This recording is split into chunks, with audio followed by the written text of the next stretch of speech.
Why everything's possible.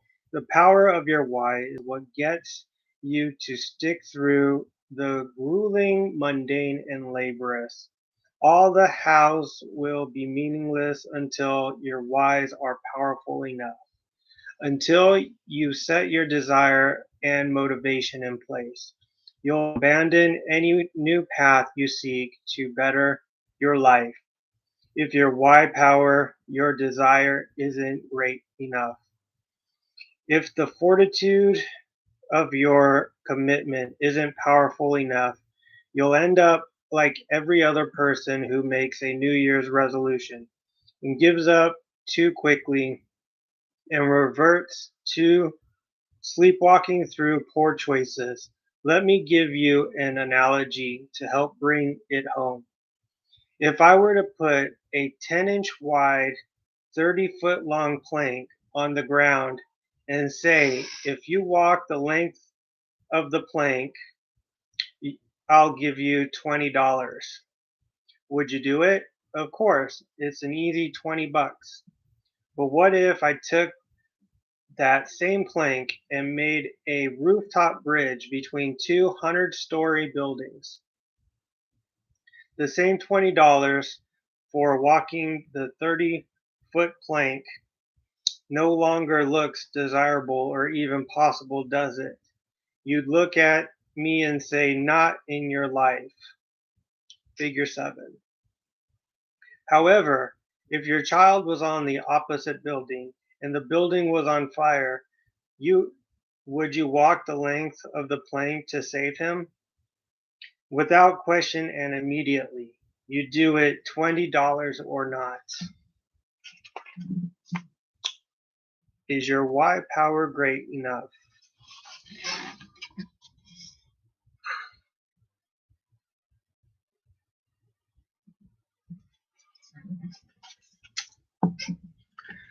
Why is it that the first time I asked you to cross the sky-high plank, you said no way, yet the second time you wouldn't hesitate? The risks and the dangers are the same.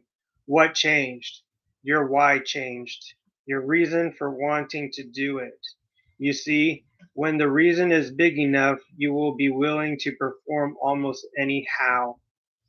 To truly ignite the creative potential and inner drive, you have to look beyond the motivation and monetary and material goals. It's not that those motivations are bad. In fact, they're great. I'm a connoisseur of nice things, but material stuff can't really recruit your heart, soul, and guts into the fight. That passion has to come from a deeper place. And even if you acquire the shiny objects, you won't capture the real prize, happiness and fulfillment. In my interview with Speak Performance expert Anthony Robbins, Success, January 2009, he said, I have seen business moguls achieve their ultimate goals, but still live in frustration, worry, and fear. What's preventing these successful people from being happy?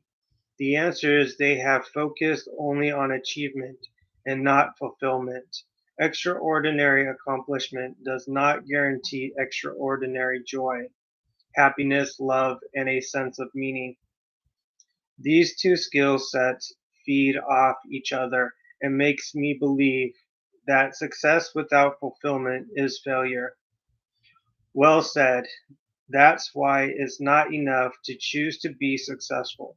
You have to dig deeper than that and find your core motivation to activate your superpower, your why power. Core motivation.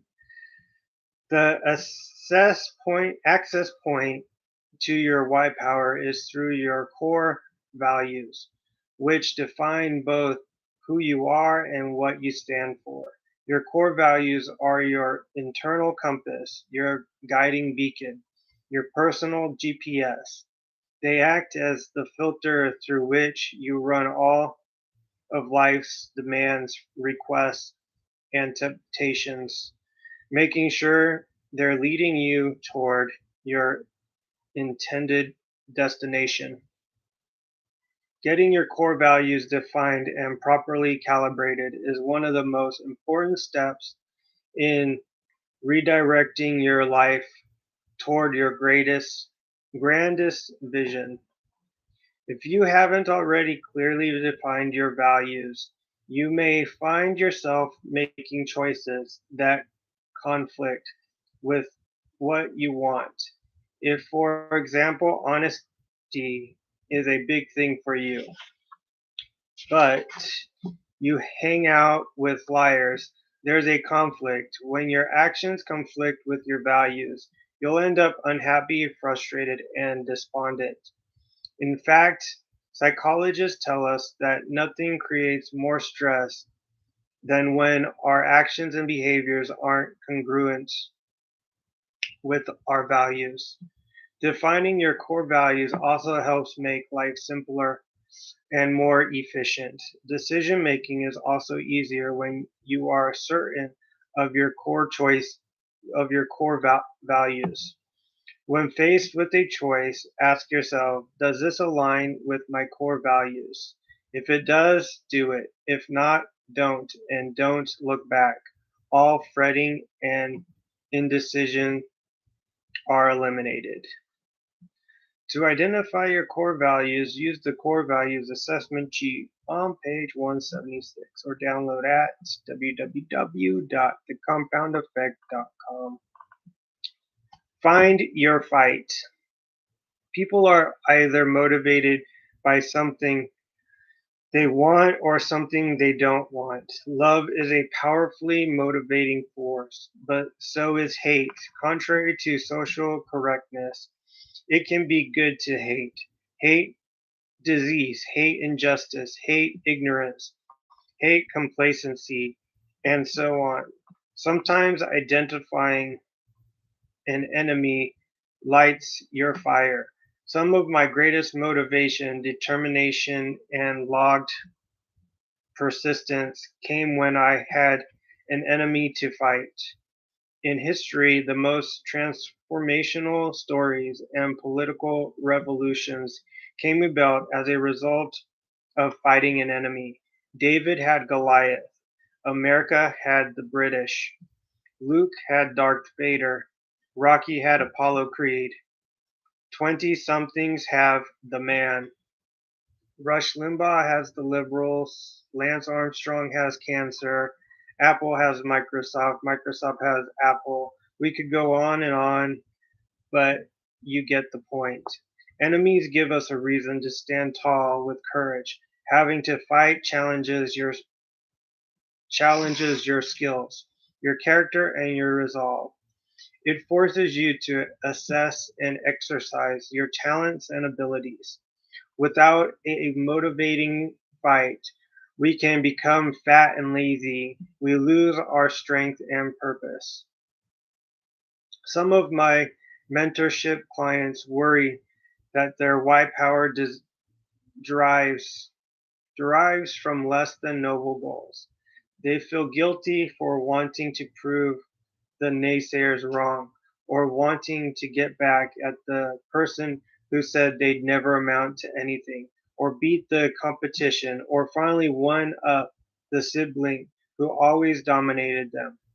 But really, it doesn't matter what the motivation is, as long as it is legal and moral.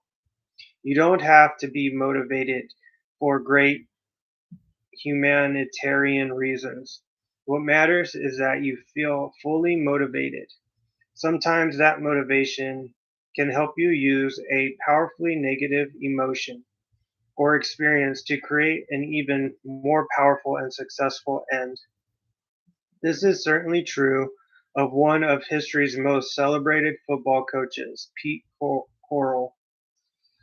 When we featured Carroll in Success Magazine in September of 2008, he explained his early motivation like this.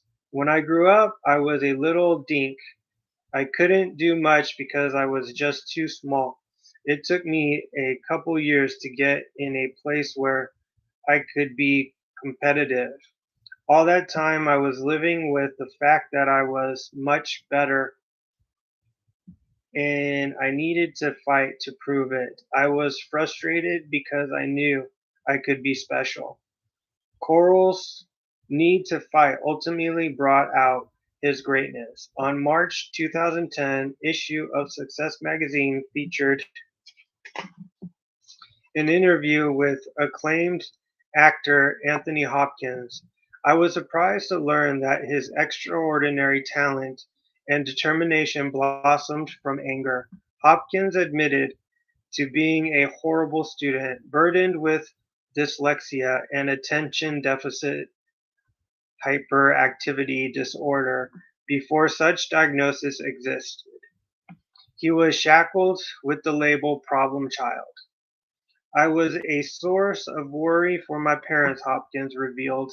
I had no apparent future because schooling and education were important, but I didn't seem to have the ability to grasp what was being taught to me. My cousins were all brilliant. I felt resentful and rejected by a whole society and was very depressed.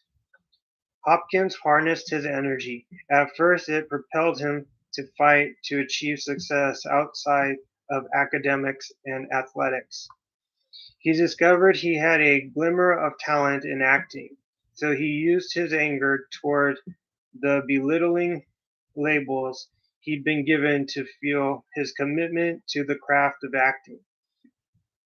Today, Hopkins is considered one of the greatest actors alive. As a result of the fame and fortune he's acquired, Hopkins has been able to help countless people in the fight to recover from substance abuse, in addition to supporting important environmental work.